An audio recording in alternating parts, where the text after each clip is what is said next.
ఇక్కడ మేము mutual fund డిస్ట్రిబ్యూటర్స్గా we're doing our business. At the same time we have some set of rules.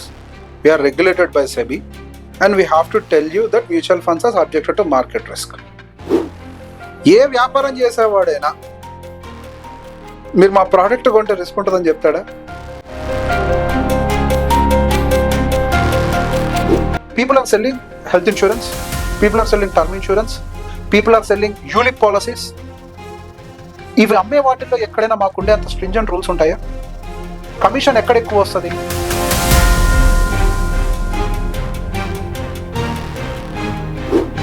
ఇక్కడ మేము business చేస్తే మాకు ఎంత వస్తుంది? సంవత్సరం కాలం పాటు ఉంటే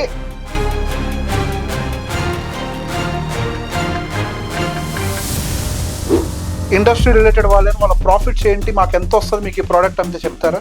రియల్ ఎస్టేట్ వాడు చెప్తాడా? బంగారం అమ్మేవాడు చెప్తాడా? ఇవన్నీ మీకు ఇన్వెస్ట్మెంట్ రూల్సే కదా.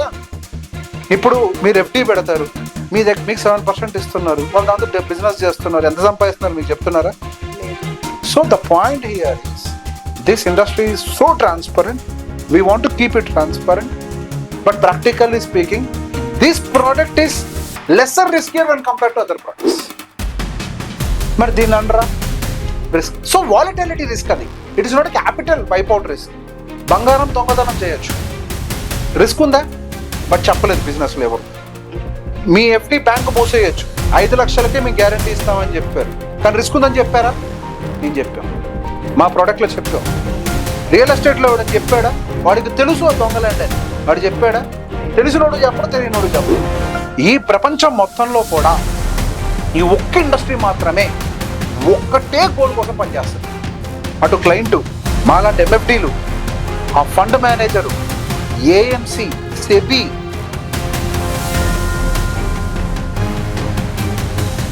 Mutual funds are subject to market risk. అంటే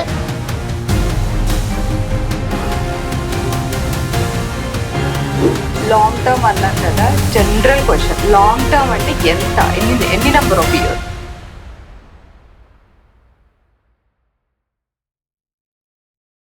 హాయ్ రేవంత్ గారు. హలో.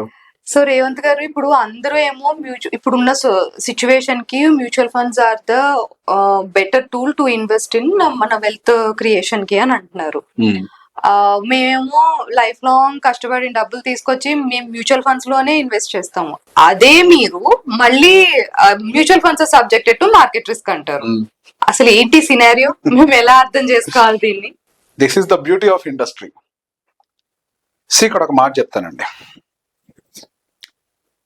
ఇక్కడ మేము మ్యూచువల్ ఫండ్ డిస్ట్రిబ్యూటర్స్గా వీఆర్ డూయింగ్ అవర్ బిజినెస్.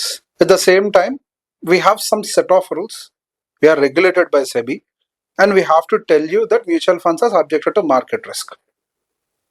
ఏ వ్యాపారం చేసేవాడైనా మీరు మా ప్రోడక్ట్ కొంటే రిస్క్ ఉంటుందని చెప్తాడా? సో ఇక్కడ పాయింట్ ఏంటి అని అంటే, మా దాంట్లో రిస్క్ ఉంటుంది అని చెప్పటం కాదు. మా ఇండస్ట్రీ అంతా ఇన్వెస్టర్ ప్రొటెక్షన్ సైడ్ ఎక్కువ ఆలోచిస్తుంది, ఇన్వెస్టర్ వైపే ఆలోచిస్తుంది. ఇందులో ఉండే డిస్ట్రిబ్యూటర్ సైడ్, ఏఎంసీ సైడ్ ఆలోచించదు. Investor is the top priority for SEBI. ఇప్పుడు okay, people are selling health insurance, people are selling term insurance, people are selling ULIP policies. ఇవి అమ్మే వాటిల్లో ఎక్కడైనా మాకుండే అంత స్ట్రింజెంట్ రూల్స్ ఉంటాయా? కమిషన్ ఎక్కడ ఎక్కువ వస్తుంది? వాటిల్లో ఎక్కువ వస్తుంది, 15-20%. ఇక్కడ మేము బిజినెస్ చేస్తే మాకు ఎంత వస్తుంది? సంవత్సరం కాలం పాటు ఉంటే నెలకి 0.01% చొప్పున, 0.09 0.009% చొప్పున సంవత్సరానికి 1% వస్తుంది. And we're telling you mutual funds are subjected to market risk and we're disclosing our earnings. ఏ అదర్ ఇండస్ట్రీ రిలేటెడ్ వాళ్ళని వాళ్ళ ప్రాఫిట్స్ ఏంటి, మాకు ఎంత వస్తుంది మీకు ఈ ప్రోడక్ట్ అంతే చెప్తారా? రియల్ ఎస్టేట్ వాడు చెప్తాడా? బంగారం అమ్మేవాడు చెప్తాడా? ఇవన్నీ మీకు ఇన్వెస్ట్మెంట్ రూల్సే కదా. ఇప్పుడు మీరు ఎఫ్డీ పెడతారు, మీకు 7% ఇస్తున్నారు, వాళ్ళు దాంతో బిజినెస్ చేస్తున్నారు, ఎంత సంపాదిస్తున్నారు మీకు చెప్తున్నారా? లేదు. So the point here is this industry is so transparent.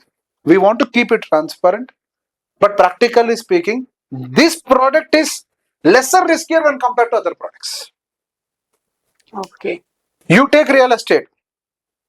అవతల అమ్మేవాడు, వాడికి తెలుసు డబుల్ రిజిస్ట్రేషన్, అమ్ముతాడు. సో అసలు యాక్చువల్ రిస్క్ డెఫినేషన్ అంటే ఫస్ట్ మాట్లాడదాం. ద డెఫినేషన్ ఆఫ్ రిస్క్ ఏంటి? నీ క్యాపిటల్ మొత్తం పోతుంది అని అంటే రిస్క్. యాక్చువల్ గా మ్యూచువల్ ఫండ్ లో క్యాపిటల్ మొత్తం పోతుందా? పోదు. లాజికల్లీ పోదు. Here risk is volatility. దీన్ని అర్థం చేసుకోవట్లేదు. రిస్క్ అంటే డబ్బులు పోతాయని అనుకుంటారు. యాక్చువల్ రిస్క్ అంటే ఏంటి? రిస్క్ డెఫినేషన్ డబ్బులన్నీ సొంత డబ్బులు, క్యాపిటల్ కూడా వైప్ అవుట్ అయిపోవటం. ఇక్కడ మార్కెట్ లో వోలటాలిటీ ఉంటది. మీ క్యాపిటల్ కిందకు వస్తుంది, అది ప్రాఫిట్స్ లోకి వెళ్తుంది అంటే green, red green, red green, red green. This is the risk actually.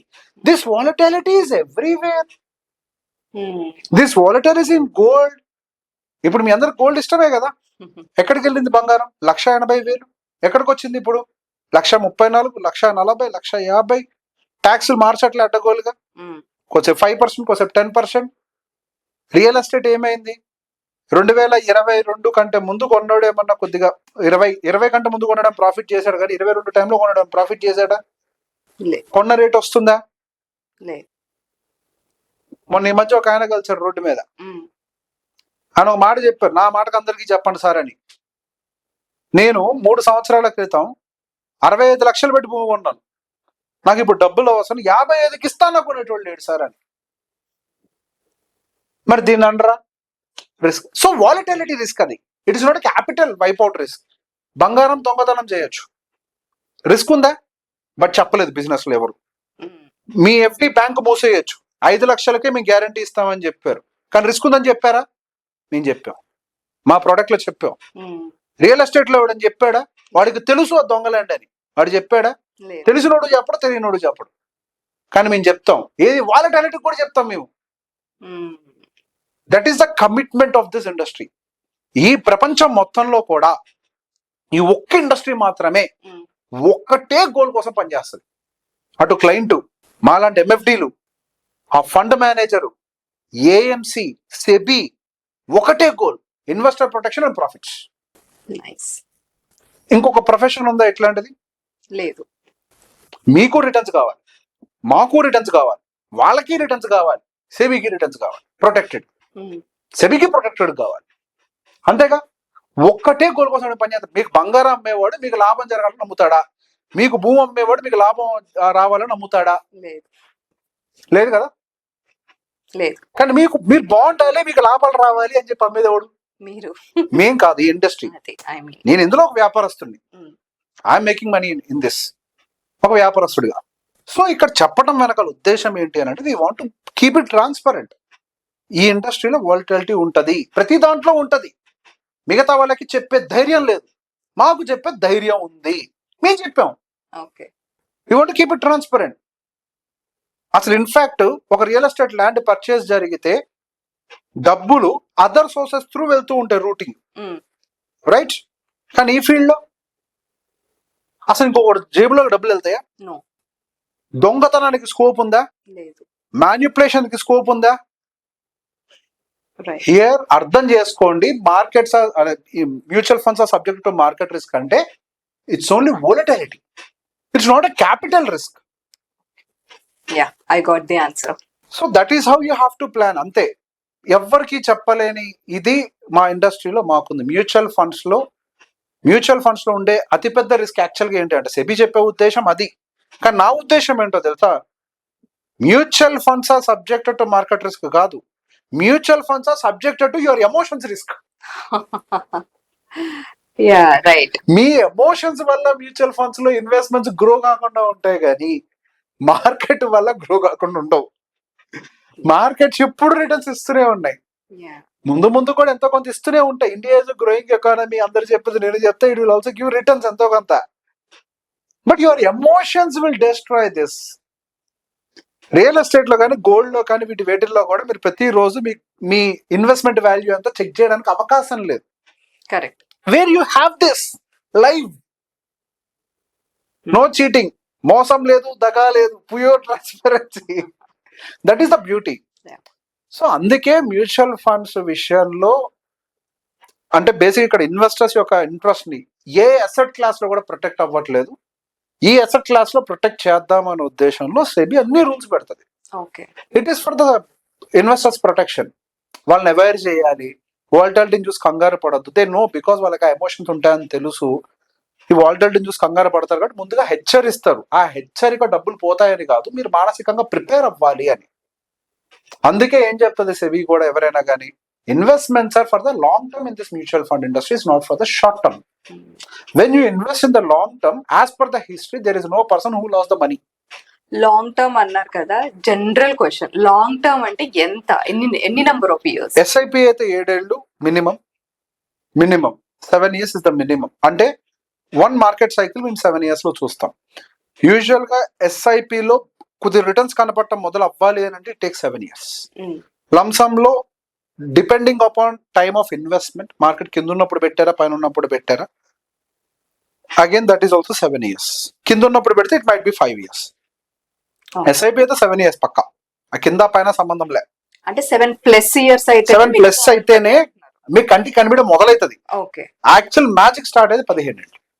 15. నేను చిన్న ఉదాహరణ చెప్తా. ఓకే, 15% CAGR తోటి క్యాలిక్యులేషన్ పర్పస్ మాత్రమే 15 రాదు అనుకోండి, 12 అనుకోండి, నోరు కరెక్ట్ గా తిరుగుద్ది కాబట్టి నేను 15తో అంటున్నా.